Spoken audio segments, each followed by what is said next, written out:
നിങ്ങൾക്കറിയാമോ? നമ്മുടെ നാർണിയ മൂവിയിൽ ലൂസി അലമാരക്കകത്തോടെ പോയിട്ട് പുതിയൊരു മാജിക്കൽ വേൾഡ് തന്നെ കണ്ടു എന്ന് പറയുമ്പോൾ അവളുടെ സഹോദരങ്ങളാരും വിശ്വസിക്കുന്നില്ല.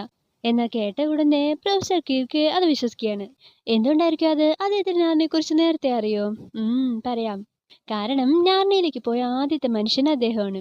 നാർണിയയുടെ ഓഥറായിട്ടുള്ള C.S. ലൂയിസിന്റെ ദ മജീഷ്യൻസ് നെഫ്യൂ എന്ന പുസ്തകത്തിലാണ് ഇദ്ദേഹത്തിന്റെ കഥയുള്ളത്. ഇദ്ദേഹവും തന്റെ ടീനേജ് കാലത്ത് ഇവരെ പോലെ തന്നെ മറ്റു ലോകങ്ങളിലേക്ക് അറിയാതെ എത്തിപ്പെടുകയാണ്. അസ്ലാൻ നാർണിയ ക്രിയേറ്റ് ചെയ്യുന്ന ടൈമില് ഇദ്ദേഹവും കൂടെ ഉണ്ടായിരുന്നുണ്ട്.